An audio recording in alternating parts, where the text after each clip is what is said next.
সৃষ্টিশীল মেলার সূচনা হলো গঙ্গারামপুরে। গঙ্গারামপুর ফুটবল মাঠে আয়োজিত এই মেলার সূচনা করেন রাজ্যের ক্রেতা সুরক্ষা দপ্তরের মন্ত্রী বিপ্লব মিত্র।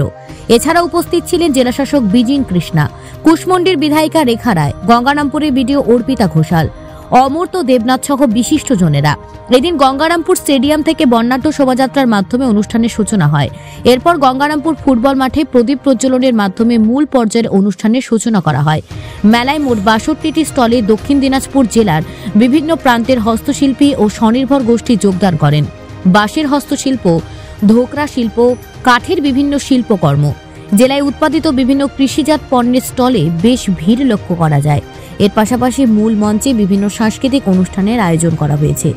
এই বিষয়ে রাজ্য ক্রেতা সুরক্ষা দপ্তরের মন্ত্রী বিপ্লব মিত্র জানান, আমাদের ঘরের মেয়েরা যাতে স্বয়ংবর হয়ে তারা যাতে তাদের নিজস্ব সৃষ্টির দ্বারা তারা একটা উপার্জনের সুযোগ পান এবং আজকের উদ্বোধনী অনুষ্ঠানে একটা জায়গাতে যাতে আমাদের মেয়েরা তাদের যে তৈরি করা জিনিসগুলো সেগুলো আবার বিক্রি করতে পারেন, অর্থাৎ একটা বিপণনের ব্যবস্থাও যাতে পাশাপাশি থাকে, সেটার জন্যই এই সৃষ্টিশীল মেলাটা করার ব্যবস্থা হয়েছে আমাদের রাজ্য সরকারের পক্ষ থেকে।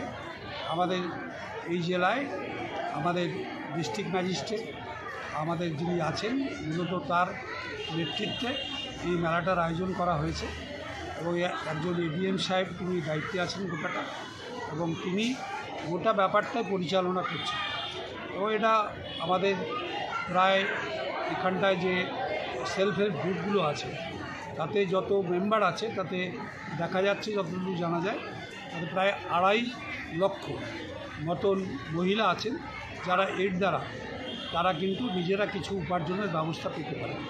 সেটাকে একটু এনকারেজ করা হবে, এই মেলার মধ্য দিয়ে উৎসাহিত করার চেষ্টা করা হবে এবং কিভাবে করলে তারা বিপণনটা আরও ভালো করতে পারবে এবং জিনিসপত্র যেটা তৈরি করছেন যাতে আরও ভালো মানের জিনিসপত্র তারা তৈরি করার সুযোগ পান, তাতে উৎসাহিত করা যাবে।